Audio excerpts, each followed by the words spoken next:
오늘은 특별한 이야기를 준비했습니다.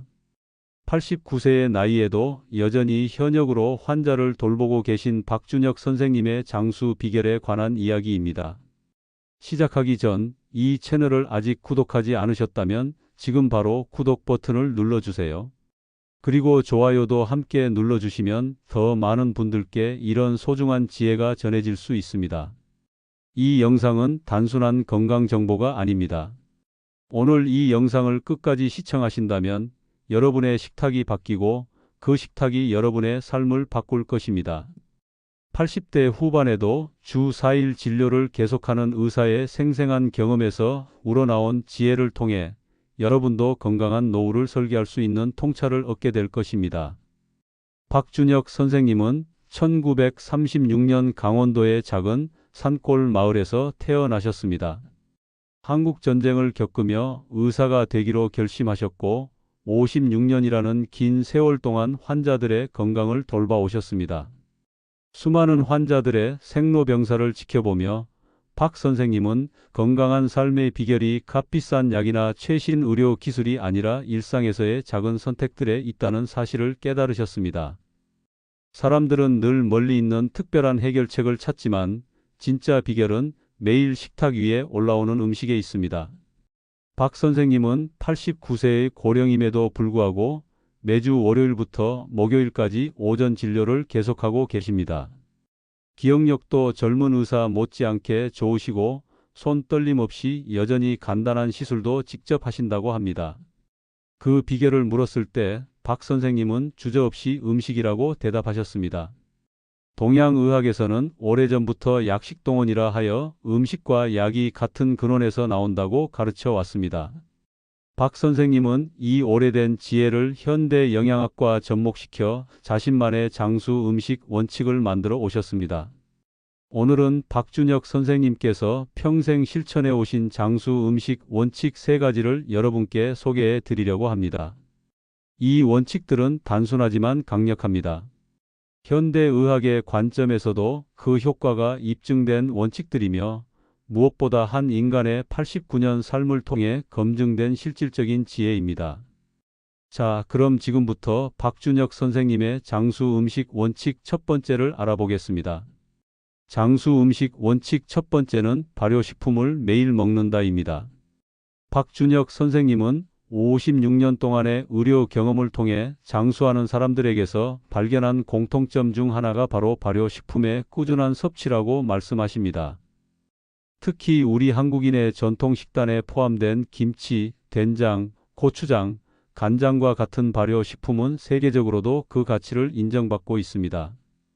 발효식품에는 프로바이오틱스가 풍부하게 함유되어 있어 장내 미생물 환경을 건강하게 유지해 줍니다. 최근 연구에 따르면 장내 미생물의 다양성과 건강은 면역력, 신진대사, 심지어 정신 건강까지 영향을 미친다고 합니다. 박 선생님은 아침마다 된장국을 드시고 매 끼니에 김치를 조금씩 챙겨 드신다고 합니다. 특히 80세가 넘어서는 소화 기능이 약해지기 때문에 발효식품이 소화를 도와주고 영양소 흡수를 촉진한다는 점을 강조하십니다. 김치를 담글 때마다 어머니가 하시던 말씀이 생각납니다. 사람은 자연의 도움 없이 살 수 없다. 발효는 자연이 우리에게 주는 선물이다. 미생물이 우리를 위해 일하게 하는 지혜, 그것이 바로 발효식품의 비밀입니다. 발효식품을 매일 챙겨 먹는 것은 복잡하지 않습니다. 아침에 된장국 한 그릇, 점심에 김치 조금, 저녁에 간장으로 맛을 낸 음식 한 가지만 있어도 충분합니다. 중요한 것은 매일 꾸준히 먹는 것입니다. 박 선생님께서는 특히 산업화된 발효식품보다는 전통 방식으로 만든 발효식품을 선호하시며 기회가 될 때마다 직접 만들어 드신다고 합니다. 그리고 계절마다 다른 종류의 발효식품을 즐기는 것이 미생물 다양성에도 도움이 된다고 조언하십니다. 장수 음식 원칙 두 번째는 채소와 과일을 5가지 이상 먹는다입니다. 박 선생님은 식사할 때마다 최소 5가지 이상의 다양한 채소와 과일을 섭취하는 것을 원칙으로 삼고 계십니다. 이는 세계보건기구 WHO에서도 권장하는 건강한 식습관과 일치합니다. 색이 다른 채소와 과일을 골고루 먹는 것이 중요합니다. 빨간색, 노란색, 녹색, 보라색, 흰색 등 다양한 색상의 채소와 과일은 각각 다른 영양소와 식물성 화학물질을 함유하고 있기 때문이죠. 박 선생님은 아침 식사 전 신선한 과일 한 조각을 꼭 드신다고 합니다. 점심과 저녁에는 최소 3가지 이상의 채소 반찬을 챙겨 드시며 계절마다 제철 채소와 과일을 활용하는 것을 중요시하십니다. 특히 89세라는 고령에도 불구하고 기억력이 뛰어난 비결 중 하나로 블루베리, 시금치, 브로콜리와 같은 뇌 건강에 좋은 채소와 과일을 자주 섭취한다는 점을 언급하셨습니다. 젊었을 때는 맛있는 것만 찾았지만 나이가 들수록 몸에 좋은 것이 더 중요해집니다. 하지만 다행히 채소와 과일은 조리법에 따라 얼마든지 맛있게 먹을 수 있지요. 채소와 과일을 다양하게 섭취하면 식이섬유, 비타민, 미네랄, 항산화 물질 등을 골고루 섭취할 수 있습니다. 이는 만성질환 예방, 면역력 강화, 장 건강 증진, 염증 감소 등 다양한 건강상의 이점을 가져다 줍니다. 박 선생님은 특히 최근 젊은 세대들이 편의점 음식과 배달 음식에 의존하면서 채소와 과일 섭취가 크게 줄어든 것을 안타까워하십니다. 바쁜 현대인들을 위해 채소와 과일을 쉽게 섭취할 수 있는 방법으로 아침 스무디, 도시락에 과일 한 조각 넣기, 채소 위주의 간식 준비하기 등을 제안하셨습니다. 장수 음식 원칙 3번째는 단백질은 적게, 자주 섭취한다입니다. 박준혁 선생님은 나이가 들수록 근육량이 감소하는 근감소증이 노인 건강에 가장 큰 적 중 하나라고 강조하십니다. 근육량이 감소하면 기초 대사량이 떨어지고 면역력이 약화되며 낙상 위험이 높아집니다. 이를 예방하기 위해서는 적절한 단백질 섭취가 필수적입니다. 하지만 박 선생님이 주목한 점은 어떻게 단백질을 섭취하느냐입니다. 한 번에 많은 양의 단백질을 섭취하는 것보다 하루 3끼에 걸쳐 적은 양을 골고루 섭취하는 것이 특히 노년층의 근육 유지에 더 효과적이라는 것입니다. 우리 몸은 한 번에 20-30g 이상의 단백질을 효율적으로 이용하지 못합니다. 한 끼에 고기를 많이 먹는 것보다 3끼에 나누어 다양한 단백질 공급원을 섭취하는 것이 중요합니다.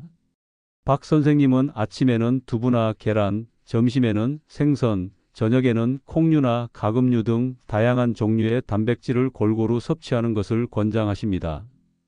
특히 동물성 단백질만이 아니라 식물성 단백질도 충분히 함께 섭취하는 것이 장수에 도움이 된다고 합니다. 89세인 박 선생님도 여전히 가벼운 근력 운동을 하시는데 운동 후에는 반드시 단백질이 함유된 간식을 드신다고 합니다. 이는 근육 회복과 유지에 도움이 된다는 최신 연구 결과와도 일치합니다. 특히 노년기에는 소화 기능이 약해지므로 단백질 소화가 용이한 형태로 섭취하는 것도 중요합니다. 박 선생님은 된장국에 두부를 넣거나 생선을 삶아 먹는 등 소화가 쉬운 방식으로 조리하여 드신다고 합니다. 많은 노인분들이 단백질 섭취를 줄이는 경향이 있는데 이는 오히려 건강에 좋지 않습니다. 나이가 들수록 단백질의 질과 섭취 패턴이 더욱 중요해집니다. 박 선생님은 장수하는 지역의 사람들이 공통적으로 적정량의 단백질을 꾸준히 섭취한다는 점을 오랜 연구를 통해 발견하셨습니다. 특히 일본 오키나와나 그리스 이카리아 같은 블루존 지역의 식습관을 연구한 결과 이 지역 노인들은 다양한 식물성 단백질과 생선을 주기적으로 소량씩 섭취한다는 공통점이 있었습니다. 지금까지 살펴본 3가지 장수 음식 원칙이 어떻게 실제 식단에 적용되는지 박준혁 선생님의 일상을 통해 알아보겠습니다. 박 선생님의 하루는 아침 6시에 시작됩니다. 첫 끼니는 현미밥에 된장국, 두부 밥모, 김치, 그리고 계절 나물 2-3가지로 구성됩니다. 이 한 끼 식사만으로도 첫 번째 원칙 발효 식품, 두 번째 원칙 다양한 채소, 세 번째 원칙 적절한 단백질을 모두 실천하고 있는 셈입니다. 오전 진료를 마친 후의 점심 식사는 현미밥과 생선 한 토막, 그리고 다시 다양한 채소 반찬으로 이루어집니다. 특히 제철 해산물과 채소를 활용하여 식단의 다양성을 확보하는 것을 중요시하십니다. 저녁은 가장 가볍게 드시는데 주로 죽이나 국수 종류의 채소를 많이 넣어 드신다고 합니다. 고기는 일주일에 두세 번 정도, 그것도 소량만 섭취하시며 대신 콩류와 견과류를 자주 간식으로 드십니다. 음식은 약이 될 수도 있고 독이 될 수도 있습니다. 중요한 것은 무엇을 먹느냐가 아니라 어떻게 먹느냐입니다. 절제와 균형 그리고 다양성이 건강한 식단의 핵심입니다. 박 선생님은 식사할 때마다 천천히 오래 씹는 습관도 강조하십니다. 이는 소화를 돕고 포만감을 느끼게 하며 영양소 흡수를 촉진한다고 합니다. 또한 하루 2끼 이상은 가족이나 동료와 함께 식사하는 것이 정신 건강에도 좋다고 말씀하십니다. 박준혁 선생님의 3가지 장수 음식 원칙은 전통적인 지혜와 현대 영양학이 만나는 지점에 있습니다. 하지만 바쁜 현대인들이 이를 실천하기는 쉽지 않을 수 있습니다. 박 선생님은 현대인의 생활 패턴에 맞게 이 원칙들을 적용하는 방법도 제시해 주셨습니다. 먼저 발효식품을 매일 섭취하는 첫 번째 원칙은 간단한 방법으로 실천할 수 있습니다. 시중에서 구매한 김치나 된장도 좋지만 여유가 있다면 한 달에 한 번 정도는 직접 소량의 발효식품을 만들어 보는 것도 추천하십니다. 요구르트와 같은 유산균 발효식품도 좋은 대안이 될 수 있습니다. 식품 기술이 발달하면서 다양한 발효식품이 상품화되어 있습니다. 하지만 가능하면 첨가물이 적고 전통 방식에 가까운 제품을 선택하는 것이 좋습니다. 라벨을 꼼꼼히 확인하는 습관이 중요합니다. 두 번째 원칙인 5가지 이상의 채소와 과일 섭취는 주말에 미리 준비하는 방식으로 실천할 수 있습니다. 일요일에 다양한 채소를 손질해 두고 아침에는 과일 스무디, 점심에는 샐러드나 도시락에 채소 반찬, 저녁에는 간단한 채소 볶음 등으로 활용할 수 있습니다. 특히 바쁜 직장인들을 위해 박 선생님은 레인보우 도시락을 제안하십니다. 빨강 토마토, 파프리카, 노랑 옥수수, 호박, 녹색 시금치, 브로콜리, 보라색 가지, 적양 배추, 흰색 양파, 콜리플라워 등 다양한 색상의 채소를 조금씩 넣은 도시락으로 영양소 균형을 맞출 수 있습니다.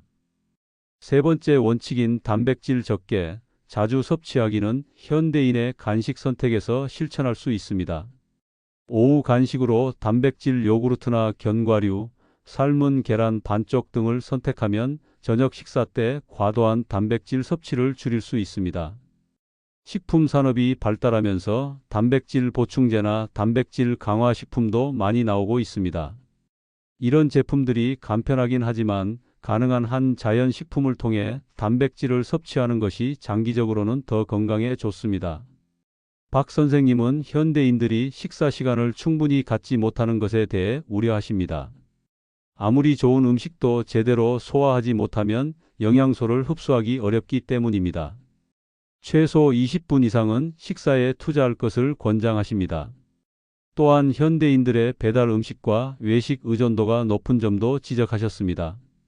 어쩔 수 없이 외식을 해야 한다면 발효식품이 포함된 한식이나 채소가 풍부한 메뉴를 선택하고 단백질은 과도하게 섭취하지 않도록 주의하는 것이 좋다고 조언하십니다. 박준혁 선생님은 56년간의 의료 경험을 통해 약보다 더 강력한 치료제가 바로 음식이라는 믿음을 갖게 되셨습니다. 특히 나이가 들수록 약의 부작용은 커지고 음식의 영향력은 더욱 커진다고 강조하십니다. 젊었을 때는 잘못된 식습관의 영향이 금방 드러나지 않습니다. 하지만 60대, 70대가 되면 그동안의 식습관이 건강에 결정적 차이를 만듭니다. 약은 문제가 생긴 후의 해결책이지만 음식은 문제가 생기지 않게 하는 예방책입니다. 박 선생님은 자신의 환자들 중 식습관 개선만으로 약을 줄이거나 끊게 된 사례들을 여러 번 목격하셨다고 합니다. 특히 고혈압, 당뇨병, 고지혈증과 같은 만성질환은 의학적 치료와 함께 올바른 식습관이 병행될 때 가장 좋은 결과를 보인다고 말씀하십니다. 약은 증상을 완화할 수는 있지만 근본 원인을 해결하지는 못합니다. 음식은 우리 몸의 기본 시스템을 건강하게 유지하는 근본적인 해결책입니다. 박 선생님은 특히 현대 사회의 가공식품 증가와 첨가물 사용에 대해 우려를 표하십니다. 이러한 식품들이 편리함을 제공하지만 장기적으로는 건강에 부정적인 영향을 미칠 수 있다는 것이 그의 견해입니다. 편리함을 추구하다 보면 건강을 잃게 됩니다. 음식을 준비하는 시간과 노력은 자신의 건강과 생명에 대한 투자입니다. 박준혁 선생님은 식습관이 장수의 중요한 요소이지만 그것만으로는 충분하지 않다고 강조하십니다. 박 선생님께서 89세까지 현역으로 활동하실 수 있는 비결은 식습관 외에도 여러 가지가 있습니다. 첫째, 규칙적인 생활 리듬입니다. 박 선생님은 60년 넘게 아침 5시 30분에 기상하여 6시 30분에 아침 식사를 하는 생활 패턴을 유지해 오셨습니다. 이런 규칙적인 생활은 생체 시계를 안정시키고 호르몬 분비에 좋은 영향을 미칩니다. 우리 몸은 리듬의 동물입니다. 불규칙한 생활은 몸의 모든 시스템에 혼란을 가져옵니다. 특히 나이가 들수록 규칙적인 생활의 중요성이 커집니다. 둘째, 적절한 운동입니다. 박 선생님은 매일 아침 40분간 걷기와 간단한 스트레칭을 하십니다. 격렬한 운동보다는 꾸준히 할 수 있는 적당한 강도의 운동이 장수에 더 효과적이라고 말씀하십니다. 운동은 약이지만 과도한 운동은 독이 될 수 있습니다. 특히 고령자는 자신의 몸 상태에 맞는 적절한 강도로 꾸준히 하는 것이 중요합니다. 셋째, 지속적인 지적 활동입니다. 박 선생님은 매주 최신 의학 논문을 읽고 젊은 의사들과 토론을 즐기십니다. 또한 취미로 시 쓰기와 독서를 하며 정신적 활력을 유지하고 계십니다. 뇌도 근육처럼 사용하지 않으면 퇴화합니다. 나이가 들수록 뇌에 새로운 자극을 주는 것이 중요합니다. 저는 매년 새로운 것 하나를 배우는 것을 목표로 삼고 있습니다. 넷째, 사회적 관계 유지입니다. 박 선생님은 일주일에 최소 2번은 친구들이나 가족들과 만나 교류하는 시간을 갖습니다. 사회적 고립이 장수의 가장 큰 적 중 하나라고 말씀하십니다. 외로움은 담배보다 더 건강에 해롭습니다. 의미 있는 관계를 유지하는 것은 정신적 건강뿐만 아니라 신체적 건강에도 큰 영향을 미칩니다. 다섯째, 긍정적인 마음가짐입니다. 박 선생님은 어떤 상황에서도 긍정적인 측면을 찾아내는 능력이 장수의 비결 중 하나라고 말씀하십니다. 스트레스와 부정적인 감정은 몸의 염증 반응을 촉진하고 면역 체계를 약화시킵니다. 긍정적인 마음가짐은 그 자체로 강력한 약입니다. 박 선생님은 이러한 5가지 요소가 앞서 설명한 3가지 장수 음식 원칙과 함께 균형을 이룰 때 비로소 진정한 건강과 장수가 가능하다고 강조하십니다. 마지막으로 박준혁 선생님은 젊은 세대들에게 몇 가지 조언을 전하고 싶다고 하셨습니다. 젊을 때는 건강이 소중함을 잘 느끼지 못합니다. 하지만 건강은 잃고 나서야 그 가치를 깨닫게 되는 경우가 많죠. 젊음이 영원할 것 같지만 건강을 지키는 습관은 젊었을 때부터 시작해야 합니다. 첫째, 식습관의 변화는 점진적으로 이루어져야 합니다.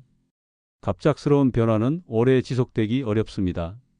한 번에 모든 것을 바꾸려고 하기보다는 작은 변화부터 시작하여 천천히 습관으로 만들어가는 것이 중요합니다. 둘째, 식품 선택에 있어 현명한 소비자가 되어야 합니다. 식품 회사들의 마케팅에 현혹되지 말고 식품 라벨을 꼼꼼히 확인하는 습관을 들이십시오. 첨가물이 적고 자연에 가까운 식품을 선택하는 것이 장기적으로 건강에 이롭습니다. 셋째, 식사는 단순히 영양소를 섭취하는 것 이상의 의미가 있습니다. 가족이나 친구와 함께하는 식사 시간은 사회적, 정서적 건강에도 중요합니다. 바쁜 일상 속에서도 함께 식사하는 시간을 소중히 여기십시오. 넷째, 건강한 식습관은 다음 세대에게 물려줄 수 있는 가장 귀중한 유산 중 하나입니다. 아이들에게 좋은 식습관을 가르치고 함께 건강한 음식을 준비하는 시간을 가지십시오. 제가 89세까지 건강하게 살 수 있었던 것은 결코 저 혼자만의 힘이 아닙니다. 부모님으로부터 물려받은 지혜와 좋은 습관이 있었기에 가능했습니다. 그리고 이제 저는 그 지혜를 다음 세대에게 전하고자 합니다. 박 선생님은 마지막으로 건강은 돈이나 명예로 살 수 없는 가장 소중한 자산이라고 강조하십니다. 지금 당장은 불편하고 어려울지 몰라도 건강한 식습관에 투자하는 것은 미래의 자신에게 보내는 가장 값진 선물이 될 것입니다.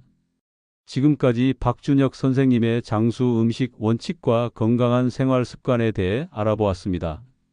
이제 박 선생님의 하루 일과를 통해 이러한 원칙들이 실제 생활에서 어떻게 적용되는지 살펴보겠습니다. 박 선생님의 하루는 새벽 5시 30분에 시작됩니다. 기상 후 따뜻한 물 한 잔을 마시고 20분간 가벼운 스트레칭과 명상을 하십니다.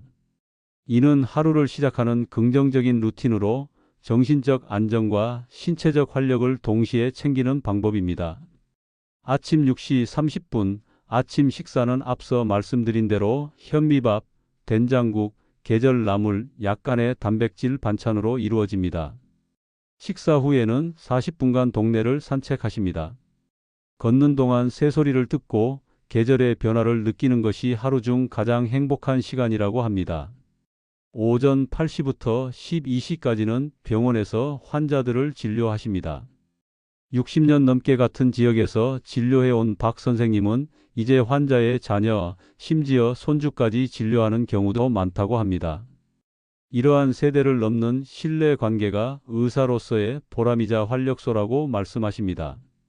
점심 식사는 12시 30분에 하시는데 대부분 병원 근처 작은 한식당에서 드십니다. 식당 주인과도 오랜 친구로 박 선생님의 건강을 생각한 특별 메뉴를 준비해 준다고 합니다. 오후에는 지역 노인복지관에서 주 2회 건강 강좌를 진행하시거나 의학 서적과 논문을 읽으며 최신 의학 지식을 업데이트하십니다. 또한 주 1회는 젊은 의사들과의 스터디 모임에 참석해 지식을 나누고 배우는 시간을 갖습니다. 저녁은 항상 가족과 함께 하십니다. 89세의 박 선생님과 85세의 부인은 60년이 넘는 결혼 생활 동안 거의 매일 저녁을 함께 했다고 합니다. 저녁 식사는 가볍게 하시며 식사 후에는 부인과 함께 시를 읽거나 클래식 음악을 들으며 여유로운 시간을 보내십니다. 잠자리에 들기 전에는 항상 감사 일기를 쓰는 습관이 있으십니다.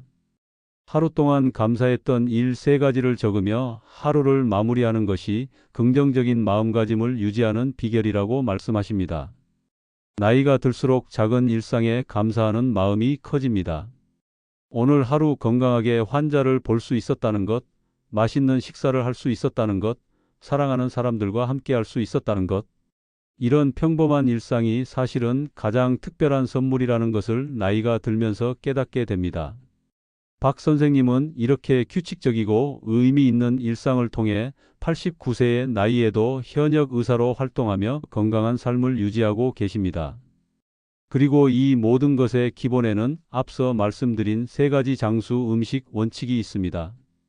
오늘 박준혁 선생님께서 알려주신 3가지 장수 음식 원칙을 정리해 보겠습니다. 첫째, 발효식품을 매일 먹는다. 둘째, 채소와 과일을 5가지 이상 먹는다. 셋째, 단백질은 적게, 자주 섭취한다. 이 3가지 원칙이 어렵게 느껴지신다면 오늘부터 작은 변화로 시작해 보세요. 아침 식사에 김치 한 조각 더하기, 간식으로 과일 1개 먹기, 견과류 한 줌을 하루 중 나눠 먹기. 이런 작은 변화들이 모여 여러분의 건강한 미래를 만들어갈 것입니다. 박 선생님은 마지막으로 이렇게 말씀하셨습니다. 건강한 식습관은 젊었을 때 시작할수록 좋지만 언제 시작해도 늦지 않습니다. 80대의 식습관을 바꿔 건강을 되찾은 환자들도 많이 봐왔습니다. 중요한 것은 지금 이 순간부터 변화를 시작하는 것입니다. 우리가 먹는 음식이 곧 우리의 몸이 되고 우리의 삶이 됩니다. 오늘 이 영상을 통해 소개해드린 장수 음식 원칙이 여러분의 건강한 삶에 작은 도움이 되기를 바랍니다. 오늘 89세 현역 의사 박준혁 선생님의 장수 음식 원칙 3가지에 대해 알아보았습니다. 이 원칙들은 단순하지만 강력합니다. 발효식품의 꾸준한 섭취, 다양한 채소와 과일 먹기, 단백질의 적절한 분배. 이 세 가지를 실천하는 것만으로도 여러분의 건강과 수명에 큰 변화를 가져올 수 있습니다. 여러분도 이 영상을 보시고 식습관의 작은 변화를 시작해 보시기 바랍니다. 그리고 그 변화를 통해 느끼신 점이 있다면 댓글로 공유해 주세요. 이 채널에서는 앞으로도 건강한 삶을 위한 귀중한 지혜와 이야기를 계속해서 전해드릴 예정입니다. 아직 구독하지 않으셨다면 지금 바로 구독 버튼을 눌러주시고 좋아요와 알림 설정도 함께 해주시면 감사하겠습니다. 여러분의 식탁이 바뀌면 여러분의 건강이 바뀌고 여러분의 삶이 바뀝니다. 오늘도 건강한 하루 되시길 바랍니다. 감사합니다.